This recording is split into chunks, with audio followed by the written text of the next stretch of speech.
الحمد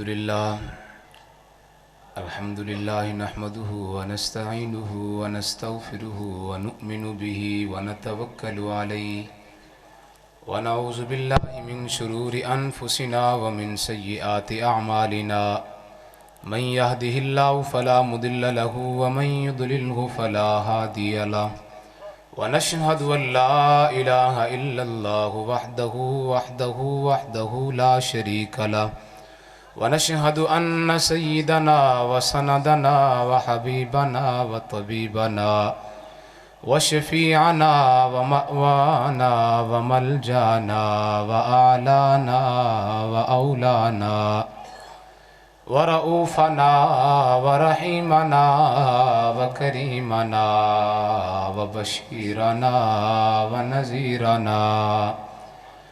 وبشيرنا ونذيرنا وشاهدنا ومشهودنا ومقصودنا محمد شمس الضحى محمد بدر الدجى محمد صدر الأولى محمد نور الهدى محمد وعلى آله وأصحاب محمد وبارك وسلم وصل عليه أما بعد فأعوذ بالله من الشيطان الرجيم بسم الله الرحمن الرحيم يا أيها الذين آمنوا من يرتد منكم عن دينه فسوف يأتي الله بقوم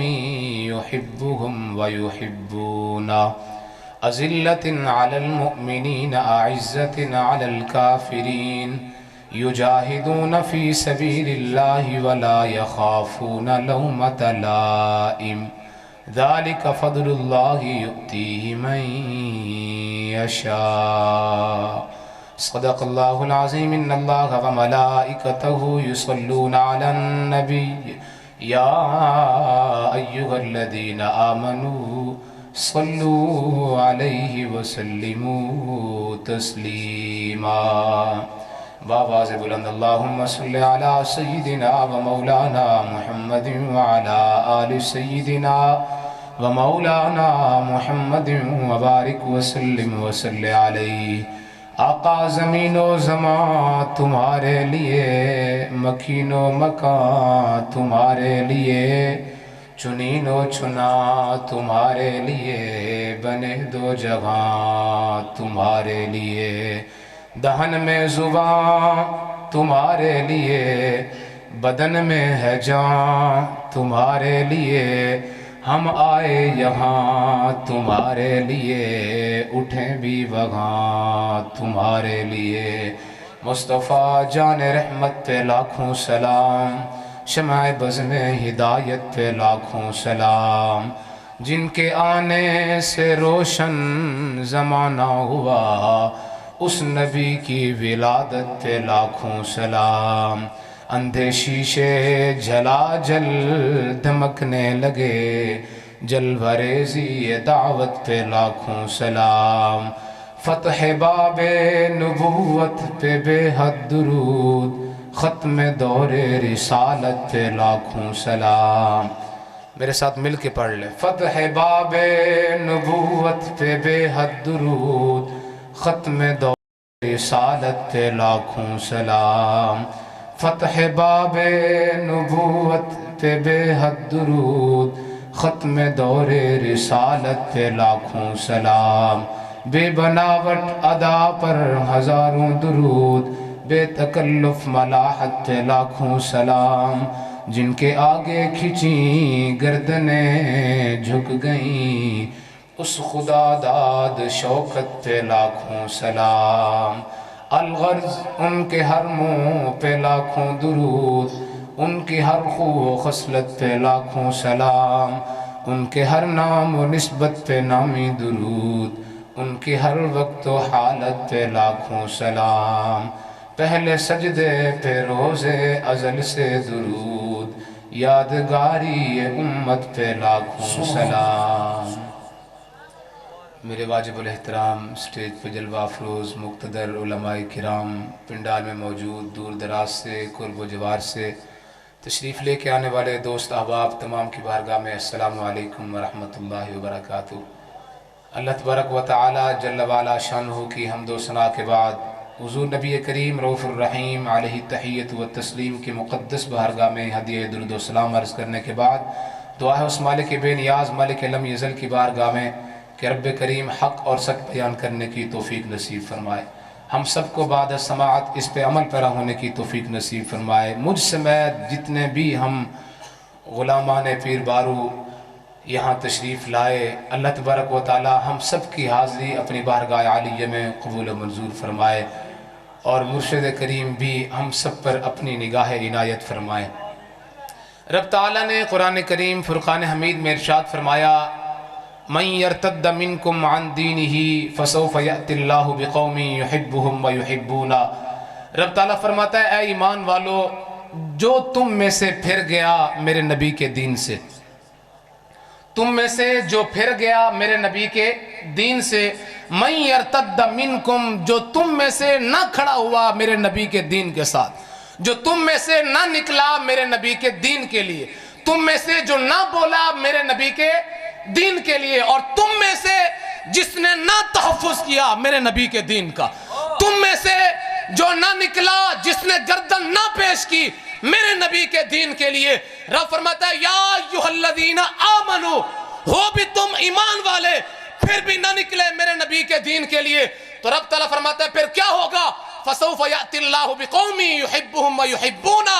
رب فرماتا ہے پھر میں تمہارے ساتھ بھی وہی کروں گا جو پہلی امتوں کے ساتھ ہوا۔ اگر تم نہ نکلے رسول اللہ کے دین کے لیے، رسول اللہ کے دین کو تم نے اپنی پشت کے پیچھے ڈال دیا، رسول اللہ کے دین کے ساتھ کھڑے نہ ہوئے، ضرورت پڑ گئی رسول اللہ کے دین کو، رب فرماتا ہے پھر کیا ہوگا، فسوف یأتی اللہ بقوم یحبہم ویحبونا، رب فرماتا ہے تمہیں تباہ و برباد کر کے پھر میں ایسی قوم لے کے آؤں گا جس سے رب بھی پیار کرتا ہوگا، وہ بھی اپنے رب سے پیار کرتے ہوں گے، رب ان سے پیار کرتا ہوگا، وہ اپنے رب سے پیار کرتے ہوں گے۔ رب نے فرمایا یہ نہ سوچنا اگر ہم نہ بولے رسول اللہ کے دین کے لیے تو رسول اللہ کا دین لاوارث ہو جائے گا، کوئی نہیں نکلے گا رسول اللہ کے دین کے لیے، نہ فسوف یأتی اللہ بقوم یحبہم ویحبونا، اس کا مطلب یہ نہیں ہے کہ یہ پوری امت تباہ ہو جائے گی پھر نئی امت آئے گی، نہ رب فرماتا ہے اسی امت میں سے ایسے لوگ بھی ہوں گے جو ہر وقت رسول اللہ کے دین کے لیے اپنی گردن پیش کریں گے،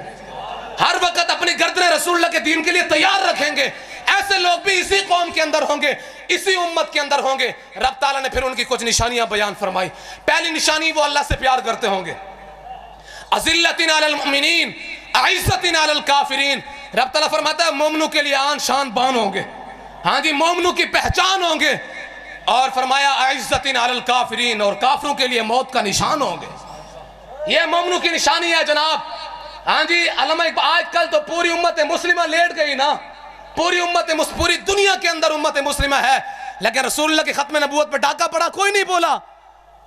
ہم کلمہ پڑھے رسول اللہ کا، ملک پاکستان بنا ہو رسول اللہ کے نام پہ،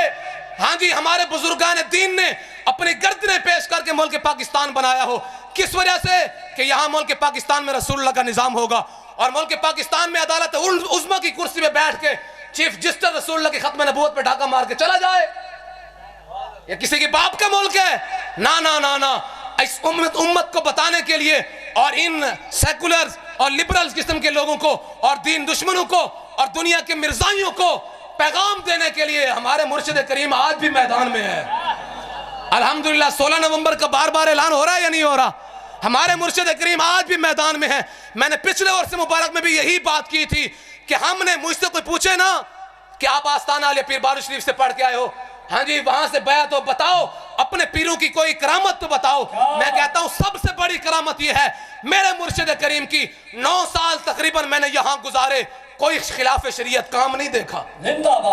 9 سال یہاں گزارے، خلاف شریعت کوئی کام نہیں، پیر وہ نہیں ہوتا جو ہوا میں اڑتا ہوا آ جائے، پیر وہ نہیں ہوتا جو پانی پہ تیرتا ہوا نظر آ جائے، پیر وہ ہے جس سے خلاف شریعت کوئی کام نہ ہو، ہاں جی۔ اور دوسری ہمارے پیروں کی کرامت یہ ہے جب بھی رسول اللہ کی عزت پہ حملہ ہوا، جب بھی مصطفیٰ کریم صلی اللہ علیہ وسلم کے دین کو ضرورت پڑی، ہمارے پیر سب سے آگے تھے، بے شک، سمجھ آیا یا نہیں آیا؟ ابھی یہ حملہ ہوا تو ہمارے پیر صاحب نے اتنی بڑی کانفرنس رکھی, مفتی اعظم پاکستان صاحب بھی تشریف لا رہے ہیں, سمجھ آیا نہیں ہے؟ تو یہ مطلب ہے اس کا جناب, ملک پاکستان میں بیٹھ کے یہ گنڈا گردی کریں, رسول اللہ صلی اللہ تعالیٰ علیہ وآلہ وسلم کی ختم نبوت پہ ڈاکے ماریں. علامہ اقبال فرماتے ہیں پھر یہ پوری امت بولی کیوں نہیں, پوری امت نکلی کیوں نہیں رسول اللہ کی ختم نبوت کے لیے؟ پوری امت اپنی گردنیں پیش کر دیتی نا, اپنی جانیں قربان کر دیتی, لیکن رسول اللہ کی ختم نبوت پہ حرف نہ آنے دیتی. لیکن پھر بھی عدالت عظمیٰ کے اندر ختم نبوت پہ ڈاکہ پڑ گیا یا نہیں پڑ گیا؟ ایسے نہیں, اتنا سست نعرہ. میں ایک منٹ جو اپنے ہاتھ نیچے کر کے بیٹھے ہو نا, میں سمجھتا ہوں بڑے معزز ہو, لیکن رسول اللہ کی ذات سے کوئی معزز نہیں ہے. مصطفیٰ کریم صلی اللہ تعالیٰ علیہ وآلہ وسلم آج تک جس کو عزتیں ملی ہیں ہمارے نبی کے صدقے میں ملی ہے, اور آج جس کی عزتیں ہیں ہمارے نبی کے صدقہ میں ہیں, اور قیامت تک جس کو ملیں گی ہمارے نبی کے صدقہ میں ملیں گی. اور رسول اللہ کی ختم نبوت کا نعرہ آئے, ہم جی بڑے معزز آدمی ہیں, لوگ کیا کہیں گے؟ لوگ کیا کہیں گے؟ اس نے ہاتھ اٹھا دیے تھے تاجدار ختم نبوت پہ. میں نے کہا صحابہ نے تو ہاتھ کٹا کے بھی کندھے حاضر کیے. طلحہ بن عبید اللہ جنگ احد کے اندر حضور کے صحابی ہیں, 70 زخم بھی لگے ہوئے ہیں. حضور ٹیلے پر چڑھنے لگے تو حضور کو دشواری ہونے لگی, تو طلحہ بن عبید اللہ ان کا ہاتھ کٹ گیا تھا یہاں سے حضرت, ان کا پورا بازو اور لٹک رہا تھا, جسم سے جدا بھی نہیں ہوا, بازو لٹک رہا ہے. رسول اللہ ٹیلے پر چڑھنے لگے تو رسول اللہ کو دشواری ہونے لگی. حضور کا صحابی پیچھے نہیں ہٹا, یہ عرض نہیں کی یا رسول اللہ ہاتھ سلامت ہوتے تو آپ کو ہاتھوں پہ اٹھاتا, ہاتھ تو وہی تھے تو آپ کے نام کے کٹا دیے. نا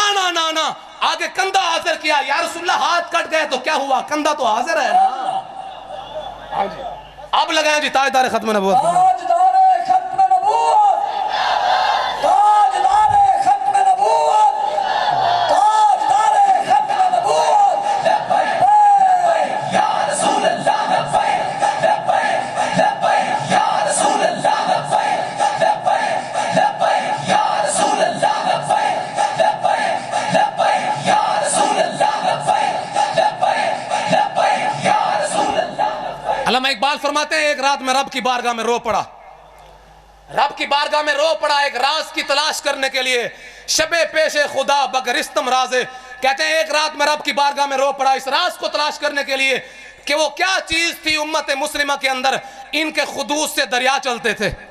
امت مسلمہ کے اندر وہ کیا چیز تھی, ان کی ایک آواز آتی تو جنگل کے اندر ہرنی پر حملہ کرتا ہوا شیر بھی رک جاتا تھا. وہ کیا چیز تھی مومنوں کے اندر, صلاح الدین ایوبی کا گھوڑا گزر جاتا تو اس کے ٹاپوں کی آوازوں سے ہندو حاملہ عورتوں کی حمل گر جایا کرتے تھے. لیکن آج پوری امت مسلمہ بھی موجود ہے, پھر بھی رسول اللہ کی ختم نبوت پہ ڈاکے, پوری امت مسلمہ ذلیل و خوار ہو کے رہ گئی. وجہ کیا ہے؟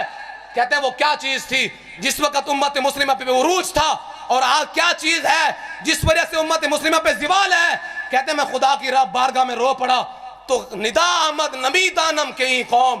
دلے رارت و محبوب نہ دارت. کہتے ہیں ندا آئی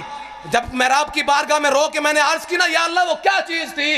امت مسلمہ پہ عروج تھا, پھر زوال کیوں آیا, آج امت مسلمہ پہ زوال کیوں ہے؟ کہتے ہیں ندا آمد نبی دانم کئی قوم. کہتے ہیں اقبال ندا, اقبال تو نہیں جانتا یہ قوم دلے دارد و محبوب نہ دارد. وجہ یہ ہے پہلے جو قوم تھی ان کے جسم میں دل تھا, دل میں محمد رسول کی محبت بھی تھی, رسول اللہ کی محبت بھی تھی, لیکن یہ قوم تو باقی ہے لیکن ان کے دلوں میں رسول اللہ کی محبت نہیں ہے. وجہ یہ ہے جس وجہ سے پوری امت مسلمہ ذلیل و خوار ہو کے رہ گئی. آج کل تو ہمارے اپنے ان بغیرتوں نے ہمیں الجھایا ہوا ہے نا, دوسرے مسالک نے کبھی کس موضوع پہ ہم سے مناظرے, کبھی کس موضوع پہ. بغیر تو رسول اللہ کی ختم نبوت کے لیے تو نکلو نا. ہاں جی رسول اللہ کی ختم نبوت, یہ رسول اللہ بھی حاضر ناظر نہیں تھے, رسول اللہ کو علم غیب نہیں تھا, نور و بشر نہیں تھے. میں نے کہا حاضر و ناظر و نور و بشر و غیب کو چھوڑ, شکر کر کے وہ تیرے عیبوں کو چھپائے ہوئے ہیں. سمجھ آیا نہیں؟ شکر کر کے انہوں نے تیرے عیبوں کو چھپایا ہوا ہے.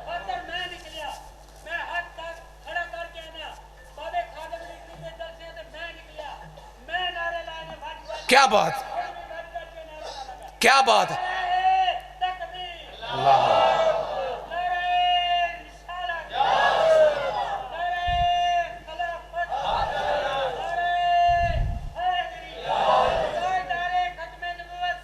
زندہ آباد, زندہ آباد, زندہ. ماشاءاللہ ماشاءاللہ. سمجھ آیا یا نہیں آیا؟ کہتے ہیں حضور کے علم غیب نہیں تھا, یہ تھا وہ تھا. حضرت طلحہ حضرت عبداللہ بن زید حضور کے صحابی ہیں، گھر سے چلے، والدہ نے کہا جاؤ رسول اللہ کی بارگاہ میں دعائے مغفرت کرا کے آؤ۔ رسول اللہ کی بارگاہ میں جا رہے ہیں دعائے مغفرت کرانے کے لیے، رسول اللہ کی بارگاہ میں گئے، عصر کی نماز پڑھی، نماز پڑھنے کے بعد حضور سے بات کرنا چاہی لیکن سکت نہ ہوئی۔ ہر بندہ بھی ہمارے نبی سے بات نہیں کر سکتا تھا، اللہ رب العزت نے آپ کو جمال بھی عطا فرمایا تھا، جلال بھی عطا فرمایا تھا، سمجھ آیا یا نہیں ہے؟ اور جمال کی صورت میں بھی صرف ایسے دو صحابی تھے جو حضور کے چہرے کو تکتے رہتے تھے، حضور کے چہرے کو دیکھتے رہتے تھے۔ طلحہ بن حضرت عبداللہ بن زید نے عصر کی نماز پڑھی، بات کرنے کی سکت نہ ہوئی، پھر مغرب کی نماز پڑھی، بات کرنے کی ہمت نہ ہوئی، پھر عشاء کی نماز پڑھی، عشاء کی نماز پڑھنے کے بعد بات کرنے کی ہمت نہ ہوئی۔ حضور گھر تشریف لے جانے لگے تو حضرت عبداللہ بن زید حضور کے پیچھے گئے، حضور کے پیچھے گئے، حضور نے پیچھے مڑ کے دیکھا، فرمایا کون ہو؟ ساتھ ہی فرمایا عبداللہ ہو، یہ ہمارے نبی جناب، خود ہی پوچھا کون ہو؟ ساتھ ہی فرمایا عبداللہ ہو۔ عرض کرتے ہیں جی ہاں یا رسول اللہ۔ حضور نے فرمایا کیوں آئے ہو؟ ما لکا غفر اللہ لکا ولی امکا، کہ گئے کیوں تھے؟ اپنے لیے اور والدہ کے لیے دعائے مغفرت کروانے، ابھی عرض ہی نہیں کی، گئے حضور کی بارگاہ میں، حضور نے پہلے ہی دعا دے دی، فرمایا غفر اللہ لکا ولی امکا ما لکا، فرمایا بتا تو صحیح، اللہ تیری بھی مغفرت فرمائے، تیری والدہ کی بھی مغفرت فرمائے، بتا آیا کیوں ہے؟ اللہ تیری بھی مغفرت فرمائے، تیری والدہ کی بھی مغفرت فرمائے، تو بتا آیا کیوں ہے؟ یہ سرکار کا در ہے، در شاہ تو نہیں، جو مانگ لیا اور بھی کچھ مانگ، اور دے سکتے ہیں کیا کچھ کہ وہ کچھ دے نہیں سکتے، یہ بحث نہ کر، ہوش میں آ، اور بھی کچھ مانگ، جھولی ہی میری تنگ تھی کیا مانگتا ان سے، وہ تو کہتے رہے مانگ ذرا اور بھی کچھ مانگ۔ ہاں جی، سرکار کی بارگاہ میں جب بھی رسول اللہ کا نام آ جائے زبانیں بند ہو جائیں، اور سر اعلیٰ حضرت عظیم البرکت فرماتے ہیں وہی آنکھ جو ان کا منہ تکے، اور وہی لب جو ماو ہو نہ تکے، وہی سر جو ان کے لیے جھکے، ہاں جی وہی دل جو ان پہ نثار ہو۔ اعلیٰ فرماتے ہیں سر سب سے وہی اچھا ہے جو رسول اللہ کے سامنے جھک جائے۔ آج تو آیا رسول اللہ صلی اللہ تعالیٰ علیہ وآلہ وسلم پہ نقص ڈھونڈنے، حب احمد کی تبلیغ تو نے نہ کی، اور کٹ گئی عمر گستاخیوں میں تیری، نقص ہی ڈھونڈنا اگر ہے مقصد تیرا، یوں ہی بستر اٹھانے کا کیا فائدہ، دل میں عشق محمد نہیں ہے اگر کلمہ سننے سنانے کا کیا فائدہ، اور قلب میں شوق طیبہ نہیں ہے اگر مکہ میں آنے جانے کا کیا فائدہ، خشک سجدے کیے خوب ماتھا گسا، اور پیشانی پہ داغ سجدہ بنا، دل داغ محبت سے خالی رہا، یوں ہی ماتھا گسانے کا کیا فائدہ۔ دعا کرتے ہیں رب العزت کی بارگاہ میں اللہ تبارک و تعالی عمل کی توفیق نصیب فرمائے۔ آخر میں نعرہ لگائیں، نعرہ ایسا لگائیں کہ جناب پھر مجھے اگلے سال تک آپ کا نعرہ یاد رہے، نعرہ بلند آواز سے لگانا ہے، تاجدار ختم نبوت، زندہ باد، آواز نہیں آئی، تاجدار ختم نبوت، کانفرنس پہ آنا، ایک منٹ جی، کانفرنس پہ آنا ہے، آؤ گے یا نہیں آؤ گے؟ یہ میرے مرشد کریم نے کانفرنس کیوں کی؟ پوری دنیا کے قادیانیت کو اپنی پاؤں کے نیچے روندنے کے لیے، اور ہم سب کے عقائد کو بچانے کے لیے کہ پاکستان قادیانی دنیا جہان کا بدترین کافر ہے، اور ہم یہ کہتے ہیں، ہمارا یہ عقیدہ، ہم تو یہ کہتے ہیں، حکومت پاکستان سے مطالبہ کرتے ہیں جب تک یہ اپنے آپ کو کافر تسلیم نہیں کرتے، ملک پاکستان میں جہاد کا اعلان کیا جائے کہ قادیانیوں کے ساتھ جہاد کرو، جہاں مل جائے ان کو کاٹ کے رکھ دو۔ جب تک ملک پاکستان میں وہ کافر رہ سکتا ہے جو اپنے آپ کو ذمی تسلیم کرے،